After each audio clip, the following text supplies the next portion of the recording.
In this experiment, we are going to determine the Hall coefficient of a given crystal. So apparatus are given. The circuit diagram you can see. In circuit diagram we have given north pole and south pole of the electromagnet, and we can say there is a sample. This sample is germanium sample that is given to us. So as we have already studied this Hall effect in our theory, we know what is Hall effect, but we will quickly see how Hall effect works and how we can calculate the Hall coefficient. So let's say I have a crystal.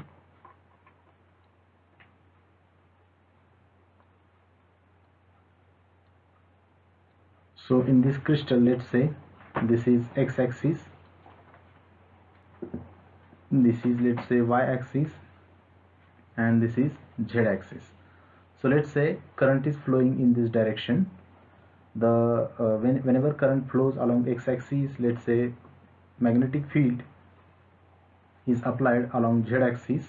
This is the magnetic field which is applied to this crystal. Then according to F is equal to Q V cross B, we have velocity along x-axis, so I will write Vx. Velocity, magnetic field is along z-axis, so I will write Bz. So this is equal to, so Q as it is, that is the charge carrier, into Vx. There is angle 90 degree between x-axis and z-axis, so we have V into Vx into Bz as it is, and sine 90 is 1, that so that value is equal to 1, which is compensated by you can say electric field generation. So what happens, whenever charge carriers comes along this direction, they will get pulled, and they will so x cross z, okay, x cross z is equal to -1. So that charge carrier will so it will be sign of this force will be minus y cap. So whatever charge carriers will are there, if it is, let's say, positive charge carriers, that will get accumulated on the negative y-axis, and negative charge carriers will get accumulated on the right hand side. So we will get positive charge on the, so negative charge are accumulated on this side, and positive charges are accumulated on the left hand side. So if it is the case, we can say there is generation of voltage along y-axis.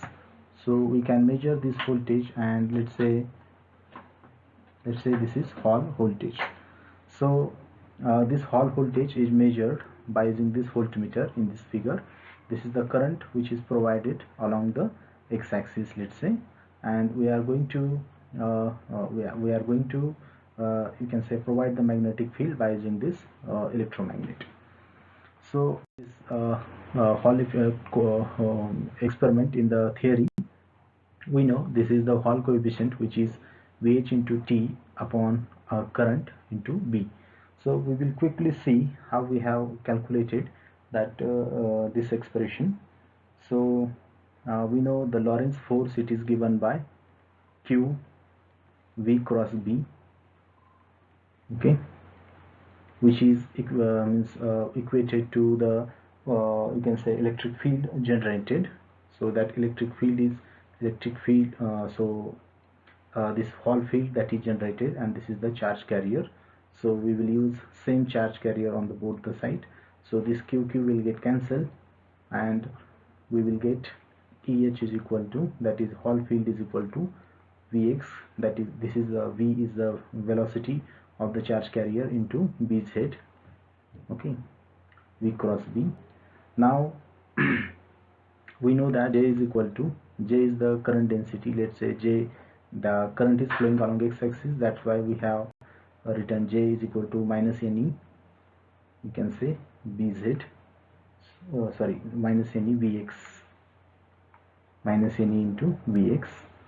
So if and we also know that the Hall coefficient RH is defined, which is equal to minus 1 upon Ne, so which will be equal to Eh divided by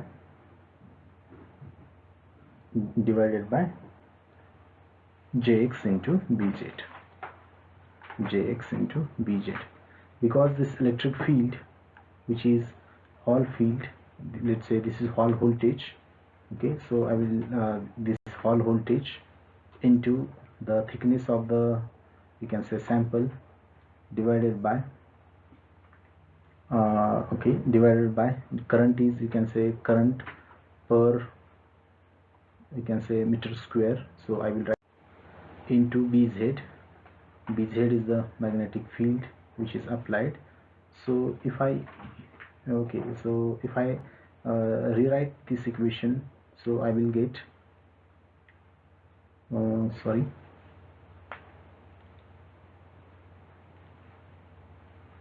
the electric field is volt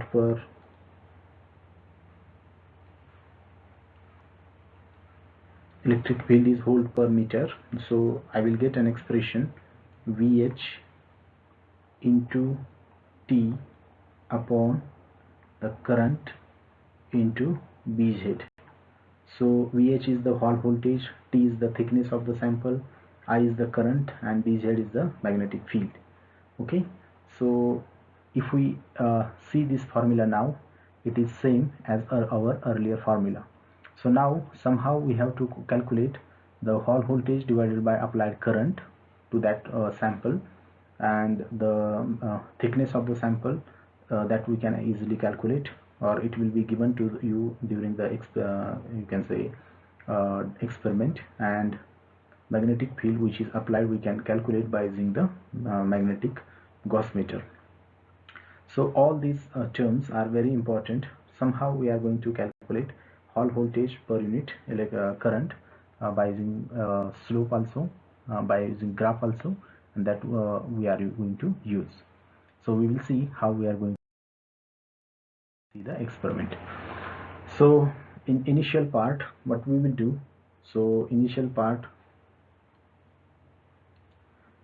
so let's say this is my electromagnet, and this is, let's say, another pole. Let's say this is north pole, this is south pole. So what we do, we provide current to this electromagnet. So we provide current to this electromagnet, and we are getting magnetic field. So we have a Hall probe over here. Okay, so we measure the magnetic field. So we are going to do a you can say measurement like this. We are going to provide current and see the magnetic field. So for particular current, let's say for 1 ampere current, let's say 200 Gauss. For 2 ampere current, let's say 500 Gauss. For 3 ampere current, let's say 1 Tesla. Okay, like this way we will get magnetic field, and we will draw a graph. So this graph is used for the calibration. And then what we will do, we will keep this current constant. Okay, current of the power supply constant. Let's say my current is, let's say 0.5 ampere is the current. So corresponding magnetic field will be easily calculated by using this graph. So we are going to first keep the magnetic field constant. So let's say that is 1000 Gauss, that is the magnetic field which is kept constant. Now for sample, as I have already told you, we have a sample and we have provided current to this sample, okay, along x-axis, and magnetic field along z-axis. So magnetic field is applied, the current is along x-axis. So the sample current now, or we will say it is Hall current. So somehow we will change the Hall voltage and see the change in the current. So Hall voltage versus Hall current we are going to see, and we are going to get this table. In the second case, so then we are going to plot a graph of this Hall voltage versus Hall current. So make sure you should not get confused between this current. So this current is provided to the sample, and this current which is provided to the electromagnet. So this current is in amperes, let's say 0.5 1 ampere, 2 ampere, like this way. And this small current is in milliampere, which is provided to the Hall, you can say Hall sample. So here it is germanium. So in the second case, we are going to keep this current constant. So the current flowing through the sample, that we are going to keep constant, okay, and we are going to vary Hall voltage with respect to applied magnetic field intensity. So basically we are going to change the current of this electromagnet. If we change the current, that means we are going to change the magnetic field. So corresponding Hall voltage will be seen. So let's say for 100 let's say 100 overstate, I am going to get some field, let's say Hall voltage, let's say it is 0.5 millivolt. For let's say 500 overstate, I am going to get some field, let's say that is 1 millivolt, okay. So like this way I am going to get Hall voltage corresponding to applied magnetic field. So I am going to plot it is volt versus magnetic field. So we have a graph of volt versus magnetic field. So we have a graph of V by B. So this slope we are going to use here from the second graph, and we are going to get the Hall coefficient by second method. So like this way we can actually calculate the Hall coefficient. Hall coefficients are very important to see whether the sample is you can say means majority charge carriers are electrons or holes, okay. So in order to verify that, these Hall coefficients are very important. Besides that, there are number of, you can say, applications of this Hall voltage and Hall probes, okay. We can create Hall probes by using this by this procedure. So there are, you can say, Hall coefficient, that is by two methods we will get Hall coefficient. There are some two Hall probes, okay. In this experiment we are going to use two Hall probes. One is to measure the magnetic field of the electromagnet, and second to calculate the Hall coefficient, okay. And the procedure is simple. First part that is not written here. So first part that you have to do is apply the change the current and see the magnetic field change in the, you can say, this is used for the calibration. And in second part, keep the you can say magnetic field constant, okay. And in the second part you are going to keep the current constant. So current is equal to constant, and see the characteristics. So the procedure is written here. Ensure about zero current through the coils of the electromagnet. So whenever initially you should ensure that there is zero current through the electromagnet, that is the precaution. And keep the Hall probe of you can say appropriate units.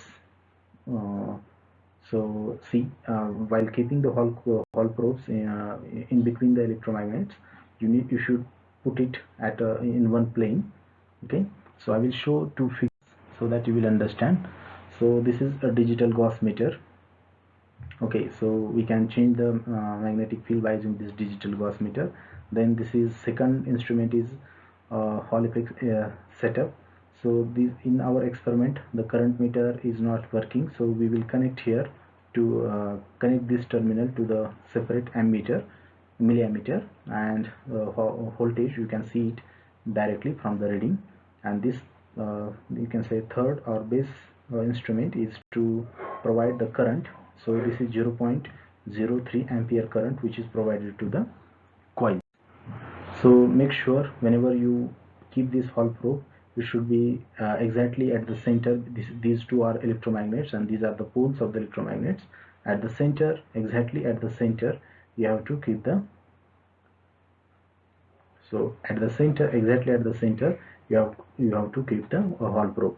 And this is this small part is to support the Hall probe. So this is your Hall probe. Most of the students has confusion. So in this Hall probe itself, if you got a chance, you carefully observe there is a small crystal kept over here. So this is your Hall probe. In this Hall probe, this is your crystal, okay. And what happens, there are wires. So by two wires, you can say means current is provided. So it is from back side, let's say current is provided, and two wires are for, you can say, So where is it? So let's say this is your hall probe, very small, you can say crystal. Two wires are for the providing current, and there are two wires from these two ends which are to measure the hall voltage. Okay, so these two are to measure the hall voltage. Okay, and the central two are to measure the hall current. So I will write IH.